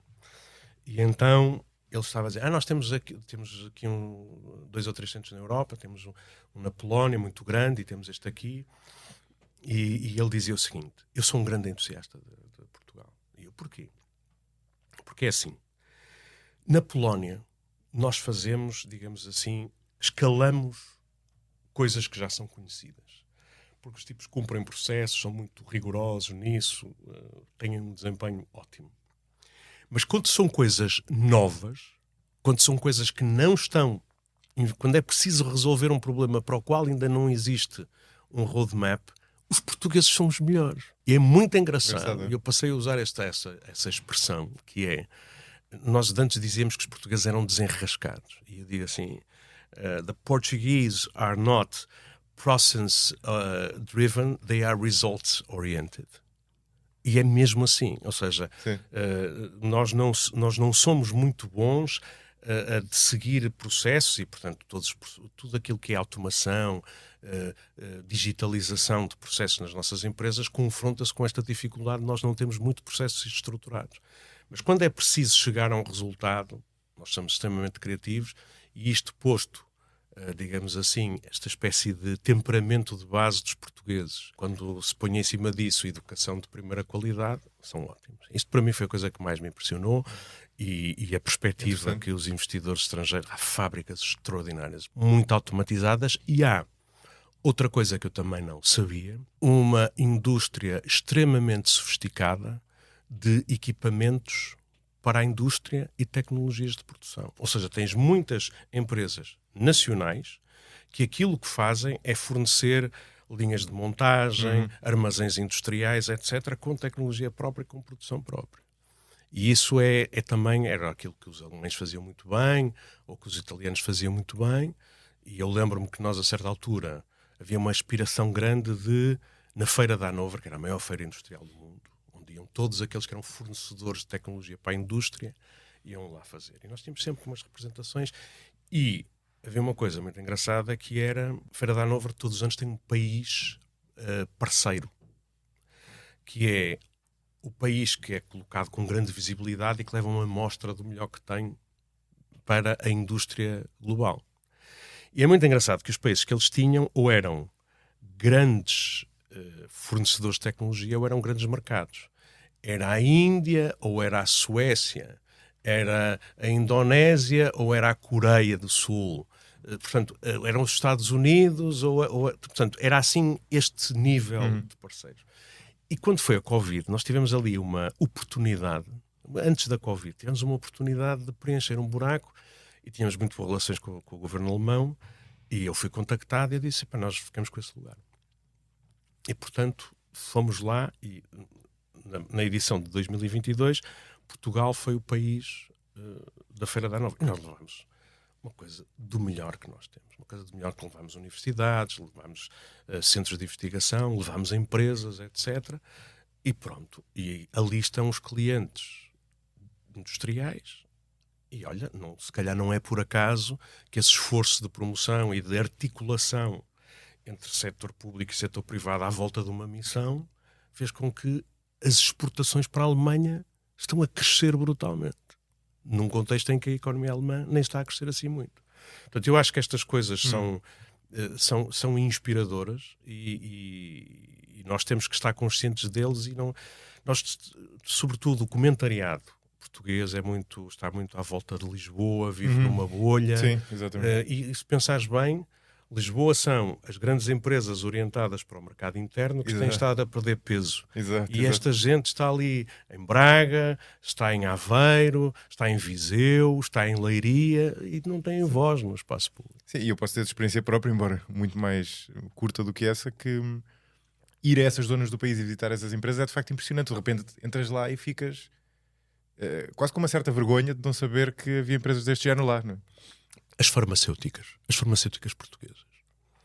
O crescimento das exportações de produtos farmacêuticos e de dispositivos médicos sim, falaste isso para os Estados Unidos e para a Europa é uma coisa impressionante, porque o que eles não desenvolvem moléculas próprias, mas aquilo que eles fazem é trabalhar por contrato para fabricar medicamentos e isso é um processo industrial sofisticadíssimo e extremamente exigente que tem que ser licenciado pela FDA, pela Agência Europeia do Medicamento. E nós fazemos isso e tem crescido de uma maneira impressionante. Exportação sim, exatamente. Exportação de medicamentos, no fundo. De medicamentos, sim. E no que toca a PMEs, eu tenho curiosidade em relação à tua experiência relativamente àquela questão que se fala muitas vezes enquanto um obstáculo da nossa economia, da questão da escala. Ou seja, as nossas empresas, o nosso tecido produtivo é composto demasiadamente por empresas pequenas, é normal, obviamente, que haja mais PMEs do que o resto. É quase uma questão aritmética, mas nós temos muitas empresas pequenas. Há alguns obstáculos estruturais, a própria progressividade do IRC é um deles. Já vem de trás. Mas já vem de trás, exatamente. Há alguma falta de incentivos à fusão, mas também sempre me deu ideia, e lembro de discutir isso no episódio com o Alexandre Relvas, que falávamos há bocadinho, que há também um obstáculo cultural à fusão, não é? À fusão e à aquisição, não é? Tu sentiste isso? Sim, completamente. Posso-te dizer, por exemplo, que uma das grandes preocupações que tivemos a desenhar o PRR foi de destinar recursos muito importantes para capitalização de empresas. Mas capitalização de empresas não é dar subsídios a empresas. É permitir às empresas que acedam a instrumentos de capital que implicam que tenham que ter sócios, que tenham que prestar contas, que implicam que tenham que partilhar poder de decisão. Não teve procura. As empresas queixam-se de falta de capital, mas não teve procura. É uma coisa impressionante. Pode-se dizer que também há falhas institucionais, os processos de decisão são pesados e burocráticos, mas na verdade nem sequer há apetência. Fundos de capital de risco, que têm estes fundos públicos que a União Europeia coloca à disposição deles, estão à procura de targets para investir e é muito difícil de encontrar. Portanto, há um problema cultural que eu acho que vai passar. Ou seja, a nova geração de empresários e de gestores já percebe que cada fase do ciclo de vida de uma empresa tem necessidades de financiamento distintas, instrumentos de financiamento distintos e já têm a preparação para perceber isso. Já se sentem mais confortáveis em estruturas mais institucionalizadas e de gestão. Mas esse é um problema, sim. Mas o nosso problema nem é termos muitas PMEs. Porque Nos Estados Unidos é um bocadinho menos, mas em toda a Europa as PMEs são sempre 95%, 98% do tecido empresarial. O nosso problema é que as nossas grandes empresas não são empresas continentais ou globais e as nossas médias empresas não são muito grandes, são pequenas, estás a perceber? Portanto, o tema da escala nem é tanto dizer temos muitas PMEs e muitas microempresas, é sobretudo dizer faltam-nos empresas grandes. Se tu olhares para os maiores exportadores, ou empresas que estão muito internacionalizadas, empresas que a partir de Portugal têm presença nos mercados globais, porque lá produzem, porque lá têm coisas, ou que exportam e, portanto, acabam por ter uma parte muito significativa de um volume de negócios grande orientados para o mercado externo, não tens muita coisa de grandes empresas. Tens obviamente, a Petrogal, a Galp, mas a Galp, ao fim e ao cabo, importa muita coisa, refina produto de petróleo e depois reexporta o produto refinado, fica cá com a margem de refinação. E depois tens a EDP, que é verdadeiramente uma empresa global, é uma empresa portuguesa que faz negócio em todo o mundo. Sim. Tens a Navigator, que é uma empresa com uma dimensão que ultrapassa o mercado nacional, é fortemente exportadora, é uma empresa de capital nacional.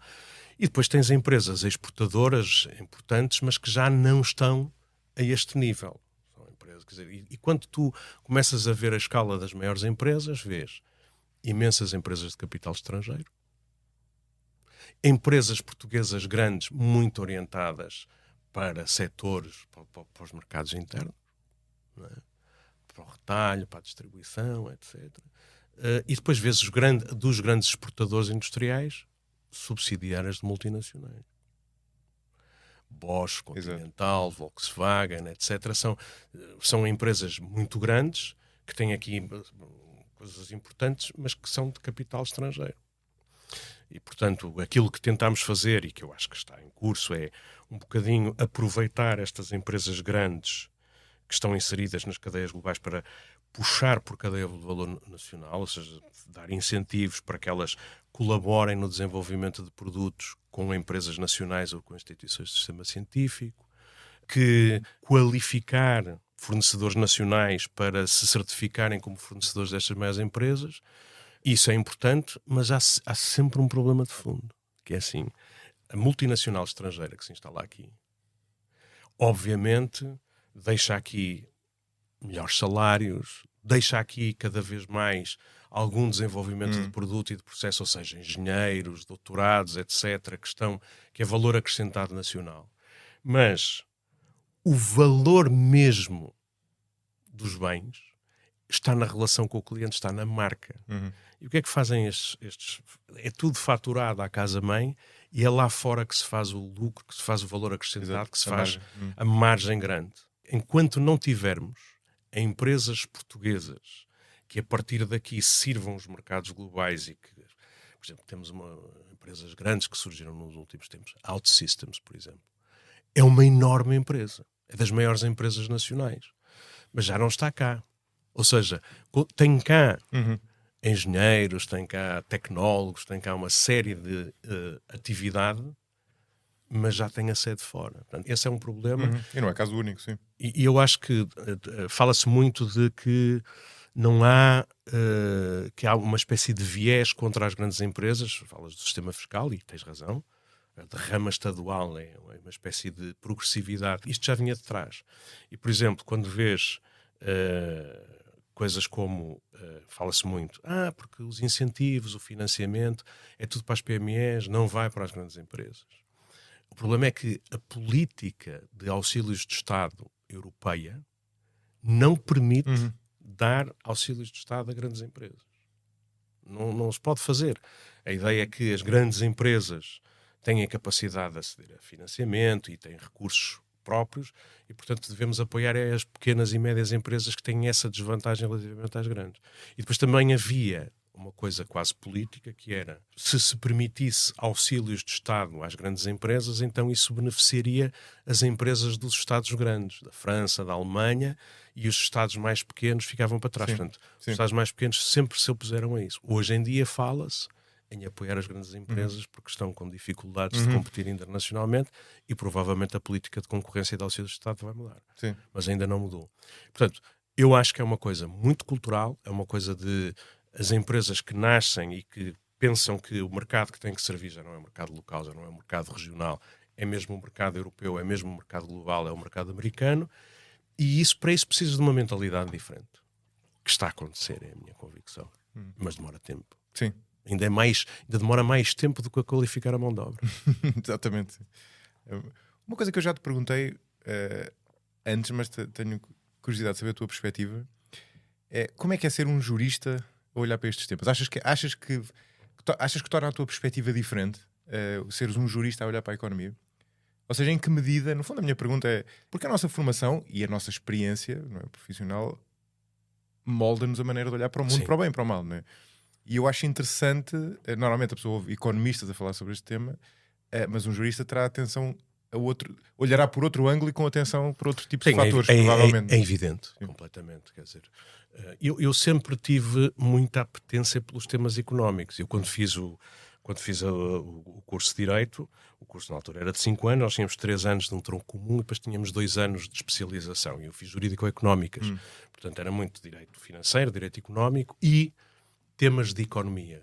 A economia global, a economia internacional, a economia Finanças portuguesa. públicas, talvez. Não, portanto, tinha essa parte do direito financeiro, mas talvez também estava no tinha a curso, parte de estudar a economia portuguesa, a economia internacional, o sistema económico internacional, etc. Isso foi uma coisa que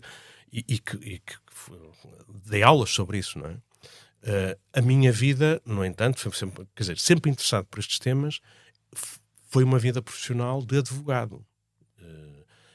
Eu dei aulas de direito. Eu ainda continuo a dar aulas de direito. Sempre trabalhando, sobretudo com o setor financeiro ou com empresas nas suas necessidades de financiamento, mas sempre fui jurista. A minha análise económica corresponde a uma ciência exata, não tenho obsessão pela matemática, quer dizer, aquilo que eu estudava era economia política, não é? Eu estudei economia política, que era uma coisa diferente do exercício que os economistas agora fazem. E por outro lado, também acho que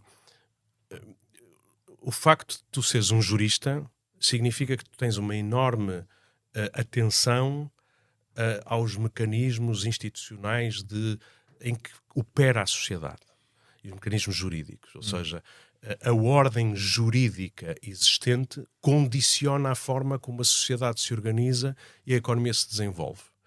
E para mim isto é mesmo assim. Quer dizer, quando tinhas a Constituição de 1933, não tinhas liberdade de iniciativa económica privada.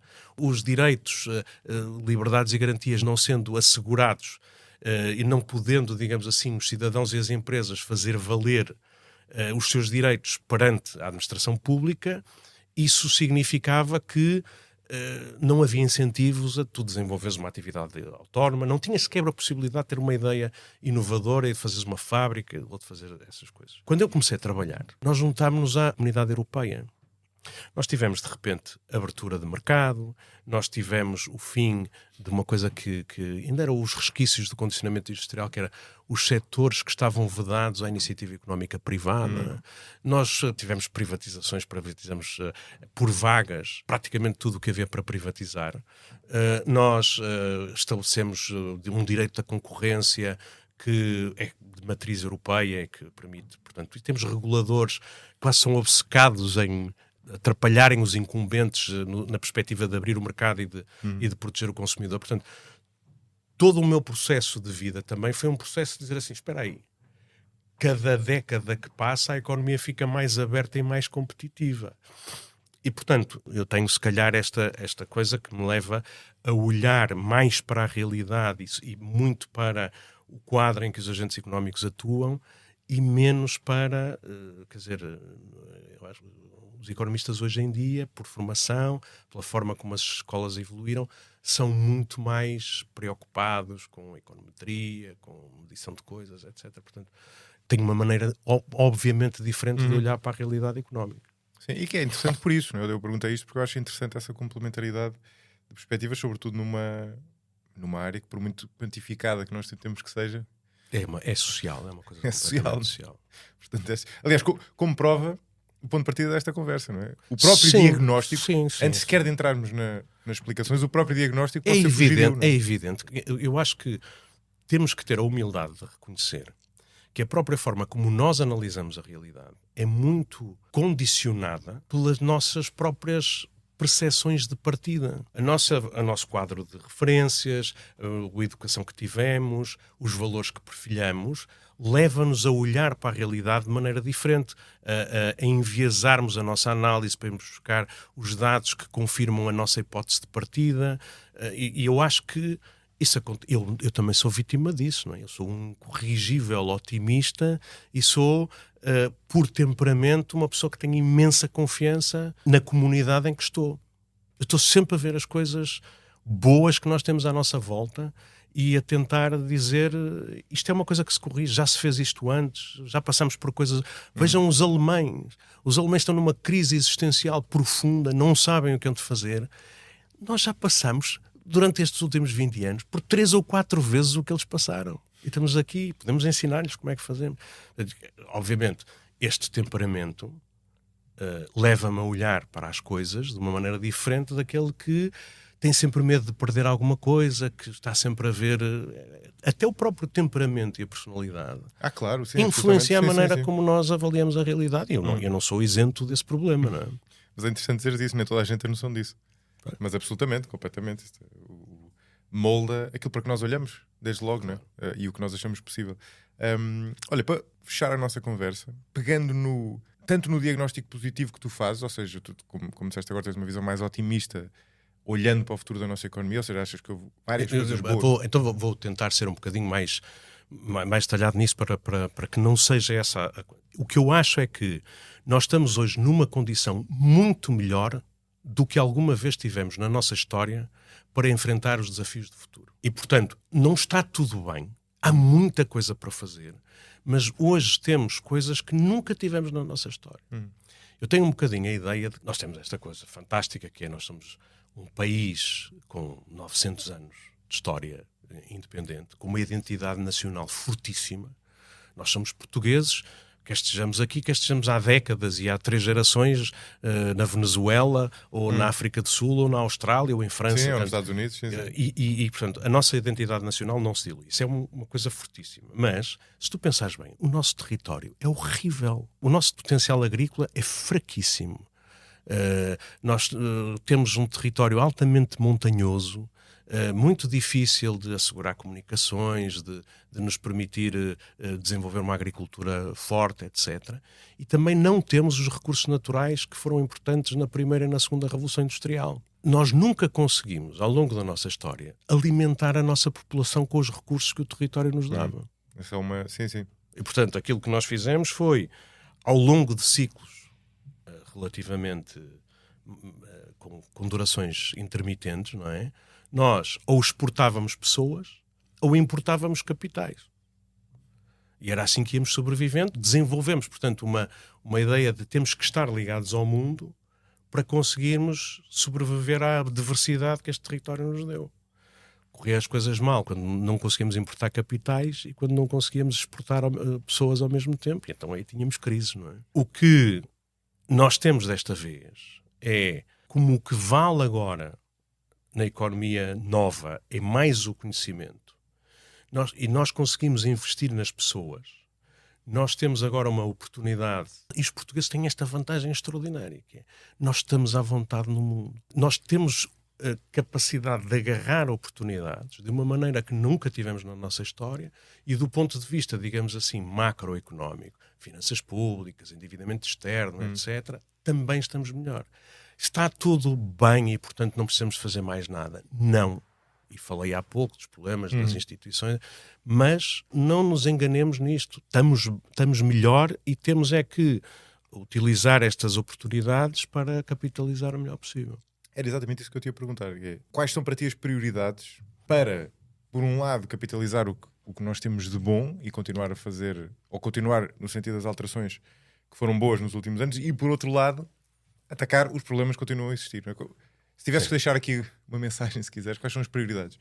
Bom, eu acho que imediatamente há assim coisas que É preciso continuar a investir não só na educação, mas agora sobretudo na ciência e na tecnologia. Nós temos que alocar muitos mais recursos à ciência e à tecnologia, porque o salto, digamos assim, futuro é passar daquela coisa dos 1,4, 1,5 de despesa em investigação e desenvolvimento no PIB para os 3%, que é o objetivo europeu. Pronto, isso é uma coisa, é uma prioridade que tem mesmo que ser decidida. E não temos feito, sim. Muito trabalhar em termos de recursos públicos para apoio às empresas e à ciência, naquilo que é, digamos assim, o cruzamento e a passagem de conhecimento destas instituições para o tecido empresarial. A missão interface que lançámos, o programa das agendas mobilizadoras, era muito esta ideia de... São coisas que vêm atrás e que vão ser continuadas por este governo, e isso é bom que haja aí continuidade de políticas. Portanto, isso é muito importante. A segunda, obviamente, como eu te dizia, é investir na nossa administração pública. Porque se nós não tratamos das pessoas que têm por missão, digamos assim, motivação profissional, cuidar do futuro do país, perceber onde é que como é que temos agora que tratar dos temas críticos de energia, de água, que é um recurso escasso, de prevenção das alterações climáticas, de perceber como é que mobilizamos este conhecimento todo para as coisas que agora são importantes para o futuro da Europa, na indústria de defesa, na saúde, na cibersegurança. Olha, as pessoas que estavam na administração pública e que negociaram a adesão de Portugal à União Europeia, à Comunidade Europeia, eram pessoas que tinham formação, grande conhecimento do país, trabalhavam há décadas na administração pública, portanto sabiam exatamente o que é que queriam. A qualidade institucional também tem a ver com isso. Também tem a ver com as pessoas que trabalham no terreno, que tomam decisões, que atendem as coisas, que pensam que estão lá e que não mudam, estás a perceber? E que são capazes de ajudar a preparar a decisão, fazer planos a longo prazo e executar da maneira mais adequada, porque tu às vezes tomas boas decisões, mas se elas não são executadas porque a máquina não responde, também estás perdido. Sim. E são pessoas que se mantêm entre governos, não é? Exatamente. E que são normalmente leais a quem esteja no governo. Sim. Eu fiz por acaso um ótimo episódio exatamente sobre esse tema com o António Tavares, que era exatamente sobre essa questão da administração pública, que muitas vezes é subvalorizada, não é? Porque a qualidade institucional também tem a ver com isso, com tu teres... Tem sobretudo a ver com isso. Quer dizer, tem um lado de prestação de contas e ausência de corrupção, por exemplo, que tem mais a ver com a conduta, se quisermos, mas também tem este lado que tem a ver com a capacidade, que costuma chamar de capacidade estatal, é isso, não é? Que é o próprio Estado ter essa capacidade para, no fundo, prestar esses bens públicos e ajudar na prossecução dessas políticas, etc. Bom, Pedro, para fechar, eu pergunto sempre aos convidados se têm alguma recomendação de um livro, pode ser outra coisa, não sei o que é que vais recomendar. Olha, depois da nossa conversa, ocorreu-me falar de um livro que li, talvez o ano passado, e que é daqueles livros que iluminam, que é A Jornada da Humanidade, do Oded Galor, que é um economista de origem israelita, que está nos Estados Unidos, na Universidade de Brown, e que fez aquela teoria unificada do crescimento. A ideia, basicamente, é que a humanidade, ao longo da humanidade, o ciclo foi sempre que as condições que propiciavam para o aumento da população acabava por levar a um sobreconsumo de recursos e a população e o nível de vida médio não se alterava. Até a Revolução Industrial. E a Revolução Industrial contrariou a tese do Malthus porque, precisamente, começaram-se a gerar excedentes que passou a justificar-se investir na educação. E as famílias e os próprios empresários começaram a apostar em menos gente, mas mais qualificadas. E, basicamente, ele tem uma visão muito otimista do futuro e aquilo está muito bem argumentado. É um livro de um género que eu gosto muito, que é olhar na grande escala para os movimentos de muito longo prazo, globais, etc., como as coisas do Peter Frankopan, do Harari, etc., que nos dão uma visão muito mais distanciada e que nos dão uma visão muito otimista para o futuro da humanidade. E eu concluía assim: nós temos hoje, no mundo, o conhecimento e os recursos suficientes para resolvermos todos os problemas da humanidade. Todos. Nós podemos... combater as alterações climáticas ou mitigar o seu impacto, podemos alimentar as pessoas, podemos curar uma série de doenças que podem ser tratadas, podemos encontrar fontes de energia que são baratas e limpas. Temos todos esses recursos e nós temos também os próprios tecnologia financeira para pagar por isso. E o tema todo é: conseguiremos nós ou não ter a vontade política, que tem que ser à escala superior do que a humanidade, para enfrentá-los, ou vamos outras vezes passar por aquilo que passamos quando há transição entre eras, que é normalmente guerra e destruição. Eu espero que nós consigamos evitar isso e, portanto, ultrapassar este momento de transição entre a era da globalização e aquilo que virá a seguir, de uma forma que não descambe totalmente como aconteceu no passado, porque aquilo que lições como a do Oded Galor nos revelam é que a humanidade vai sobreviver e as coisas vão passar. O que é mau é estar no meio quando as crises acontecem. Exatamente. É que é exatamente isso. É mesmo isso. Que a questão é se aprendemos com a história, não é? Olha, Pedro, obrigadíssimo. Foi uma bela conversa. Foi um prazer. Eu não tenho a certeza da minha posição sobre este tema, confesso, mas acho interessante a pessoa olhar para isto que muitos de nós tomam como um facto, este diagnóstico em relação à economia portuguesa, com outros olhos, e pensar que as coisas se calhar não são assim. E se calhar, não quer dizer que não haja coisas a fazer, como tu enumeraste agora no final, mas a verdade é que se calhar nós estamos numa perspectiva melhor do que achávamos e é importante reconhecê-lo para podermos aproveitá-la, não é? No fundo, o ponto é esse. Enfim, olha, obrigadíssimo. Muito obrigado. Obrigado.